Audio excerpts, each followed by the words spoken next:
Welcome back. We're pretty much into the third hour of Citizen Extra, the English edition, live on Citizen TV. At 12 o'clock, we'll be crossing over to the Kiswahili edition, but I'll be telling you who'll be hosting that in just a bit. For now, let's continue talking a little bit about the presidential debate that will be taking place tonight and the wish list.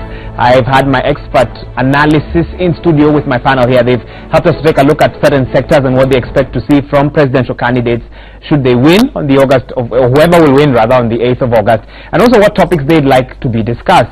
Now let's get more views now, and we begin by crossing over to Uasin Gishu County, Eldoret, where John Wanyama once again is on standby. He'll get the views of residents of Eldoret on what they hope will be discussed tonight. What are the key issues affecting them in that part of Kenya? John Wanyama, good morning once again, and can you let us know the views of residents of Uasin Gishu County? A very good morning, Waiga Maura, and here in Uasin Gishu, specifically Eldoret town, residents have mixed questions to those who are coming to the debate.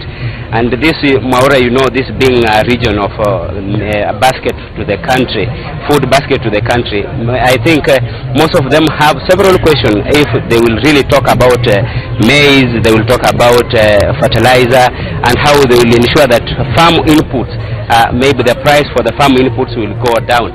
Also, this also the town and the region that maybe produces a high number of those people, athletes in the country. And then maybe also they want to know what the government is really doing for the stadiums. They promised maybe how are they going to improve on them so that they can ensure we have a lot of people joining the athletics world. Maura, if I can just speak to a few of them just to get a sneak peek of what they feel or what they think they need to ask the president, those who are coming for the debate today.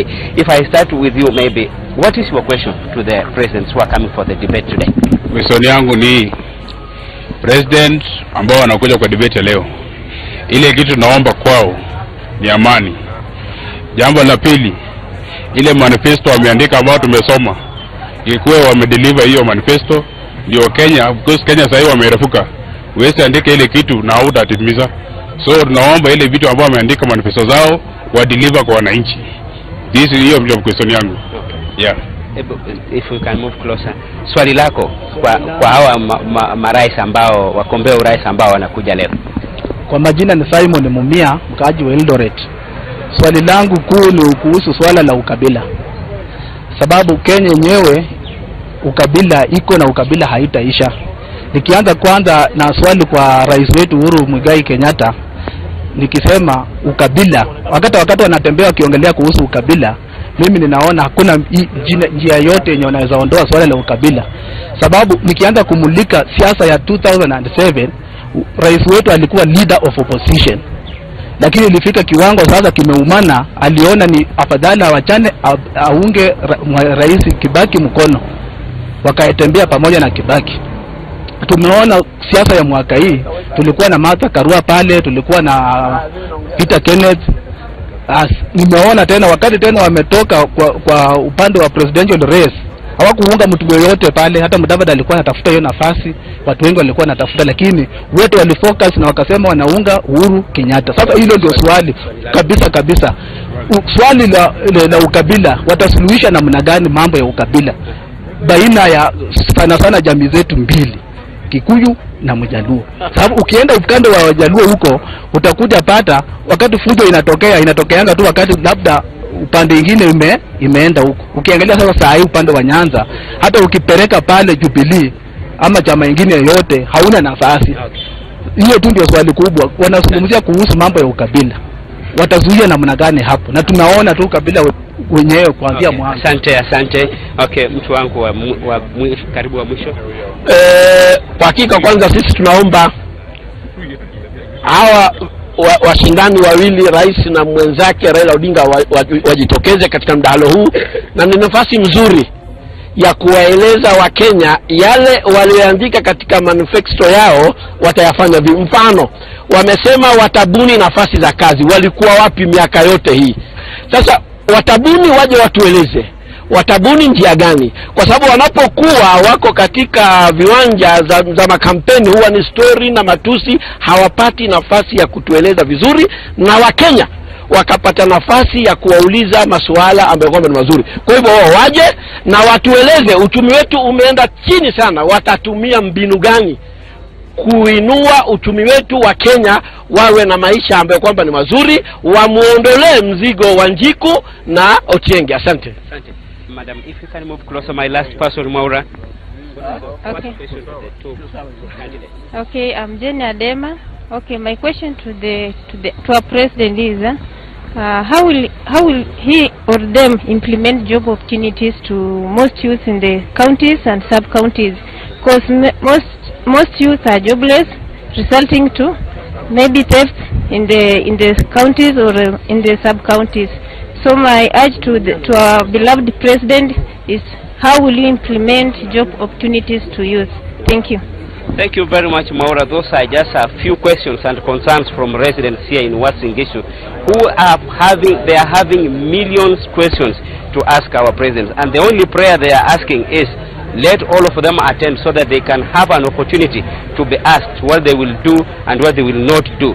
Maura, last debate they didn't maybe come, or they didn't turn up to this interview or debate. And many questions that being asked is, why are you looking for a topmost job and you have given us your CV and you don't want to come for an interview? Maura. I could not have put it any better myself. Residents of Eldoret, Wasingishu County want to know more about what the 8 presidential candidates who show up tonight will talk about: unemployment, tribalism, and how they'll deal with it, and of course how they will implement their manifestos. That's a snapshot of what residents of Eldoret want to know in tonight's debate. Let's cross over now quickly to the Catholic University of East Africa, where Hassan Mugambi is on standby. The presidential debate will take place there tonight. Preparations are in high gear. Hassan, what's the latest from Catholic University? Crews are actually braving the chill here at the Catholic University, and we're seeing there's a bit of drizzle here, and the crews from the different media stations are just braving that and continuing in high gear, as you have said, with the preparations for tonight's debate. To remember, it will be a two-tier debate, just like it has been with the deputy presidential debate that actually had a bit of challenges here and there. We are expecting the broadcast to start at exactly 4:30, where at the set behind me there, that will be the Studio B, where Larry Madowo of NTV will be taking up on a panel of political analysts, security analysts, and as well as social analysts in the country, to just know what it is that they feel the presidential debate should be steering on, what it is they feel that the expectation of the public is in as far as the debate is concerned. And from there, the broadcast that will be cutting across all media stations in the country will begin at 4:30, is expected to begin at 4:30, and from there then the presidential candidates will be taking this stairs right here to just enter the main auditorium before getting into their holding areas inside just outside the main auditorium before getting into the debate. Remember, the 6 presidential candidates who did not meet the 5% mark in the polls commissioned by the Debates Kenya Limited will be going in first, and then President Uhuru Kenyatta and former Prime Minister Raila Odinga, or NASA presidential candidate Raila Odinga, will be going in at around 8 p.m.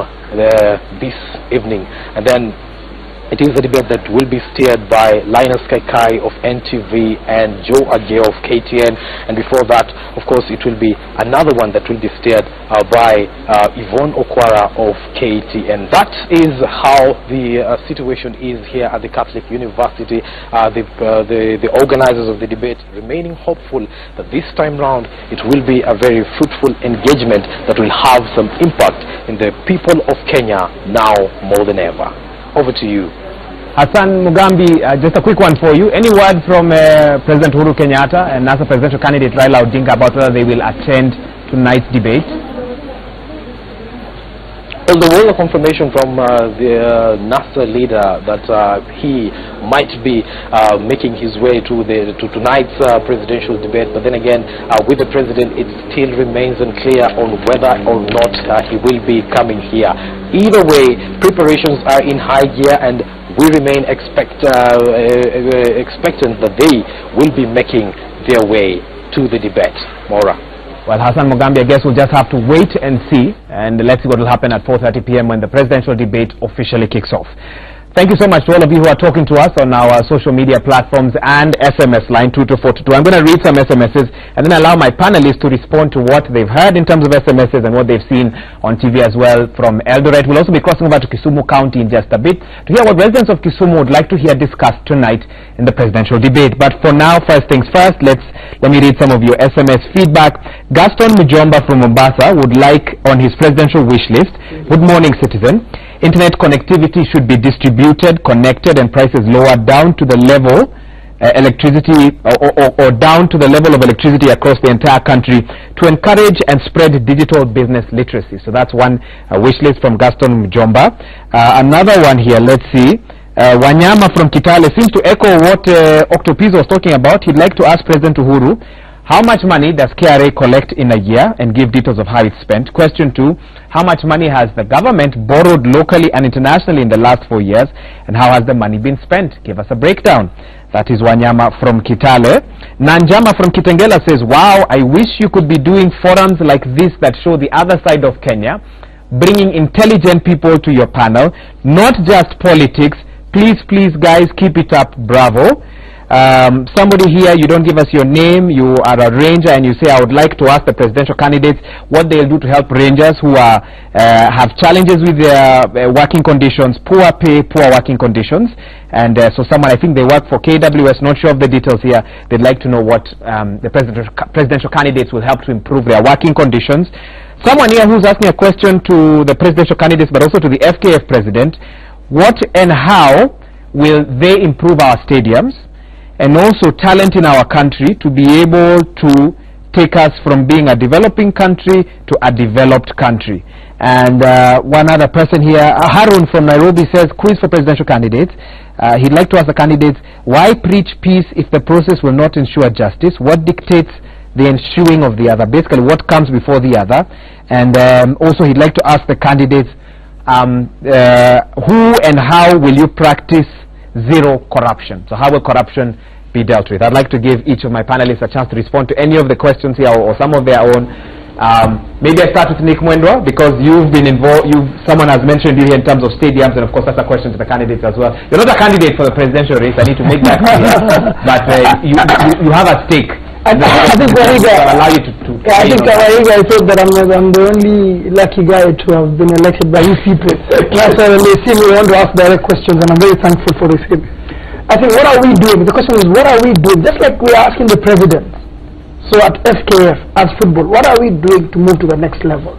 And I just want to summarize it. We are putting all our investment at the grassroots of football, in the young kids, and doing programs across the country for the future, not just looking at now. First of all, we cleaned up now. We make sure the players are well fed, they go in good hotels. Those debacles of before are gone. The corruption is lessened. No more corruption that was there before for referees and this kind of things that were there before. Those things we have dealt with. But as we deal with that, we know that is not the ultimate. The ultimate is that under 13 kids who we need to equip with the right skills now, so that in 2026 they can take us to the World Cup. And not just that, it is to have across every county. Our target is just one stadium, Wariga. In every county, 8,000 so seater. 47 stadiums, 8,000 seater. It will cost $8 million. Forget about Chan. We are working on Chan so that we can have 5 fantastic stadiums across the country: Kinoru, Kasarani, Nyayo, Machakos, and Eldoret. Super stadiums so that we can host bigger tournaments. But besides that, for the grassroots, that kid we are taking to Southampton this summer to go and play for the first time. We have a national under 13 national team. That is what we are doing so that we can up ourselves against Ghana, against South Africa, against Morocco. That is the question. They are asking, how will we get to that level? How how to get there is to be patient, to put the investment we have today in the right place. We have a sponsor already on board in SportPesa, but we also have Safaricom is back with Chapadimba for that sector, and I think that's what I like to talk about. The things we are doing for the future, Wahiga, so that in 10 years, when probably I'm not here. It sounds like your sector doesn't have a problem. That I mean, the things you're explaining pretty much. You're not where my other panelists here in studio are. They have many questions that don't have answers. You seem to have a measure of something. We know where we are going, Wahiga. What we do not have is that we have government that has come. I was elected 10th of February last year, Wahiga, if you remember. Yes, I do. And every Kenyan and every tribe, because of the big plan that was made by one of the guys on the ground, tribalism. I was voted in by people from Turkana, by people from Coast Province, by people from Western. There was no tribal around my election. How has that been? How we did that is that we expand. We did it in football last year. There was no chaos. There was no fight anywhere. We never threw anything against each other. We debated well. We came out with a winner who happened to be myself. But now the question is, how can we translate that to the nation? And this is the question we ask ourselves. Because in football, we did it last year. And football has been chaotic for us 30 years in the country. We always fight and we know how to throw stones better than anyone. We know how to fight at matches. We're reducing that. But it can be done. It can be done. So we're just asking for that peace. We're just asking for our leaders to look through the tribe matter, because you can see that electorate is very passionate about it. In football, we don't have a party.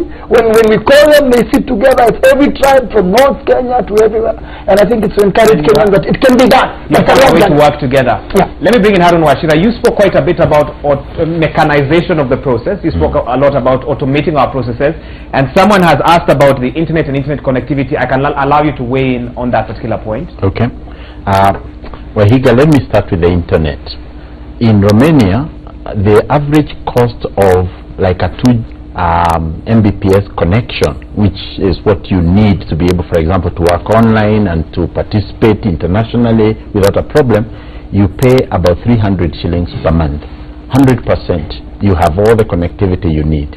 That's the reason why call centers and BOPs are being established in that country. One of the problems that we have in the country right now is that you cannot get connectivity unless you go through one of these big players, mostly through a 3G connection or a 4G connection. But fiber, which passes, for example, through the town I live in, does not have a way in which you can access it.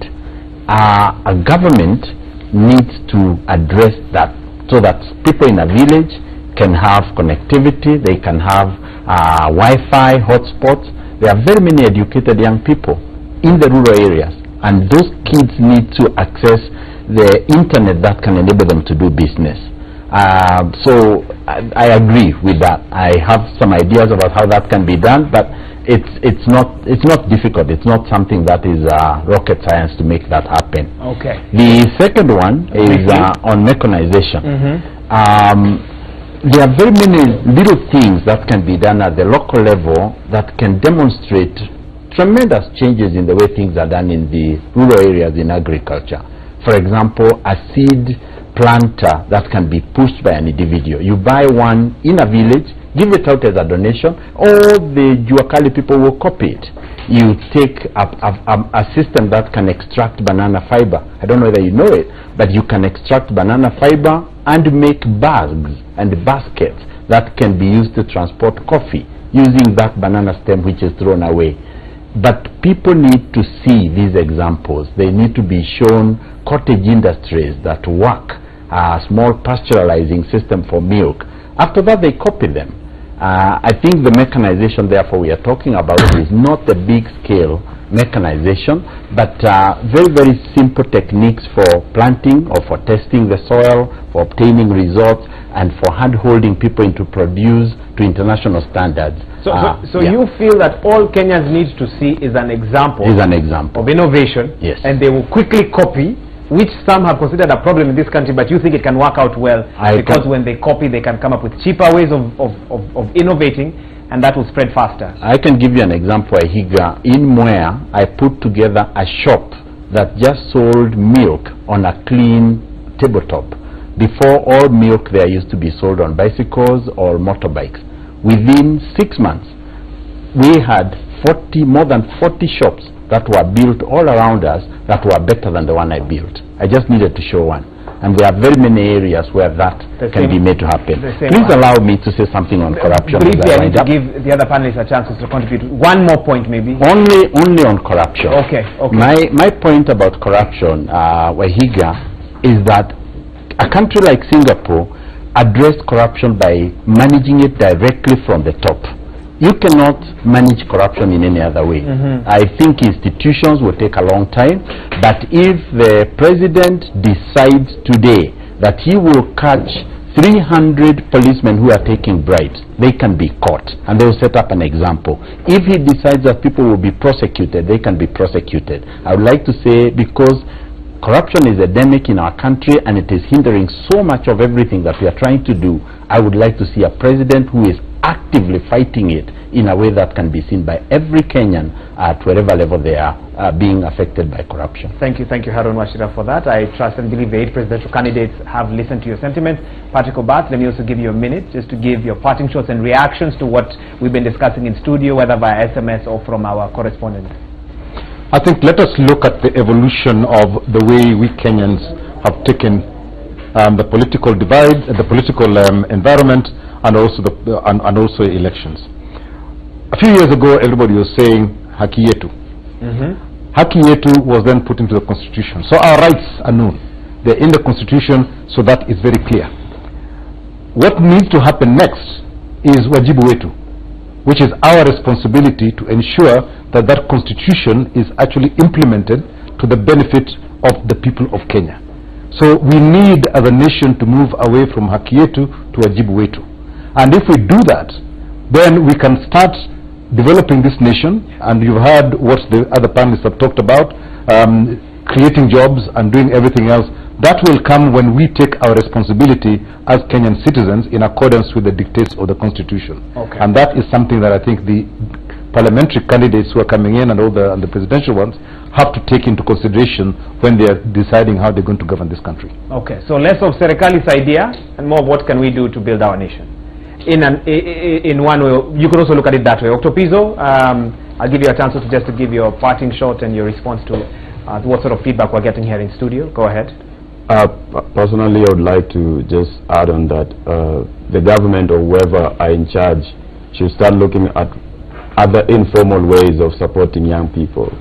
I think everything has been too formal, like you have to go through 844 and then apply for jobs.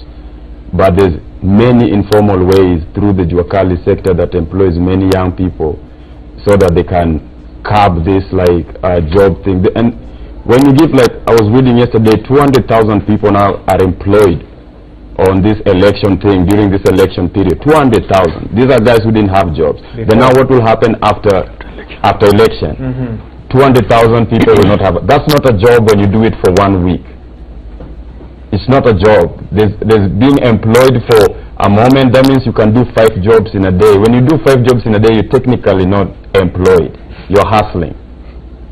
So where are these 200,000 people going to after election? That's a good question. You know, and these are the guys. Then when you come back and they start telling the youth that the youth don't want to go to school, that the youth are robbing people. One, there's no spaces where these young people with this too much energy and intelligence, because I think they just assume when maybe you're not a university graduate, you're not that intelligent. People are intelligent in the slums. People are there's nowhere that people are so creative that in informal settlements. But there's no spaces. So they use their intelligence in other ways. When you can't use your intelligence, you use your power. So if I can rob you, that's what I will do, because now there's nowhere I can use my brain. Give us places to use our brains. That's all. Thank you, Dr. Pizo. I don't think I'll add anything to that. I want to thank my amazing panel in studio, each from different sectors, each giving us different perspectives. Henry Ohanga, also known as Dr. Pizo, musician and UN Youth Ambassador, thank you so much for your insight. Patrick Obath, Vice Chairman, KEPSA Foundation, thank you so much for your insight. Harun Wachira, social entrepreneur, asante sana, and Nick Mwendwa, FKF, President, Football Kenya Federation, thank you for making time to be with us here on the broadcast. Now, before we wind up the presidential debate wish list discussion, let's cross over to Kisumu County and let's hear what residents of Kisumu would like to hear being discussed tonight when the presidential debate kicks off. We join Laura Achieng. Laura, good morning once again. tell us what the expectations are of residents of Kisumu. Yes, good morning once again, Wahiga, and away from the corridors of justice and onto the streets, and more specifically the People's Parliament here in Kisumu, where we basically want to hear straight from the horse's mouth the opinions of the people on the expectations on tonight's presidential debate. Yes, thank you Citizen TV for having time in Kisumu. As concerning the presidential debate tonight, I expect all the candidates to show up tonight in the debates, because this is where they'll have their last adventure to reach the 40 million Kenyans. The reasons why I want them here, this is the last time they can reach Kenyans across the country, in all the media stations and all the radio stations. Currently we know that our country is ready to a wrong direction, and in terms of matters of health, unemployment, and equal distribution of resources, we want a candidate who can stand up for Kenya so that we change. So this is a short avenue that we can have a candidate who can convince us in the tonight presidential debate, because in terms of health we are deteriorating, in terms of unemployment has gone down, and an equity distribution of resources in our country is not fair in the national government, because we have 15% that comes in the county government, but national government there's a lot of nepotism, and the counties that are proclaimed to be on one side do not reflect on our taxes, because we too pay taxes. So we want a candidate who can take Kenyans as one, to be able to come together and support this. Yes, thank you. What are some of the issues you expect to be discussed? Thank you for Citizen for this time. For me, I expect the candidates to speak, to talk about the employment, whereby you can find youth, there's other people who have not gone to school, but when they go out looking for jobs, you find that they need certificates. But we need these candidates to tell us that there is employment even to the people who have not gone to school, because you find these people, they have not gone to school, not only because what they don't want, but some people lack of school fees, which makes them not to finish their studies. So we expect the candidates to turn up and speak of this thing, employment and other things. Number two, we expect the candidates to preach peace in our country. We only need peace. And what I can tell the candidates is that a good leader does not rule, but only shows the right direction to the people. Thank you. Yes. Thank you very much, Citizens TV, for this wonderful moment. As we head to the presidential debate that's going to be held tonight, we expect these presidential candidates to tell Kenyans what they have in store for we Kenyans. For one, the Jubilee government must tell Kenyans their scorecard, what they have done for the 5 years they have been in power. The same applies to the NASA team. They have to take the initiative to tell us purely what they have in store for we Kenyans. There's a scenario whereby we've been hearing that there are people who don't want to come to this important debate. We don't want them to get scared. If they feel they can take the leadership of this country and take us to greater heights, this is an important opportunity that they should avail themselves and have confidence, so that we Kenyans, we know exactly the leaders we are going to elect come August 8th. So we expect them to come to the important occasion, feel confident, tell us what they are for us, so we choose them come 8th of August. Yes. Yes, Wahiga Maura, those are some of the sentiments of the residents here in Kisumu County. Very enthusiastic, of course, all anticipating tonight's presidential debate. Of course, we will be keeping an eye here to be bringing you the latest. If anything goes down on the ground, be sure that we will be informing you. Back to you, Wahiga. Well, very interesting insight there coming from Kisumu County. Questions they want to be answered tonight on presidential debate. Laura Achieng, thank you for facilitating that process. Again, as I mentioned, it's a waiting game now, 4:30 p.m. when the presidential debate kicks off. Who will show up and what will be discussed, we can only wait and see. But of course, many of those issues will be taken into consideration. Well, when we return, we'll be talking about peace. We'll be taking a look at interesting initiatives around peace, and we'll also be asking the hard questions, with some on social media feeling that peace is being used to mask other things. What are the issues around peace campaigns around time like this of elections? We'll talk about this and much more when we return. You're watching Citizen Extra live on Citizen TV.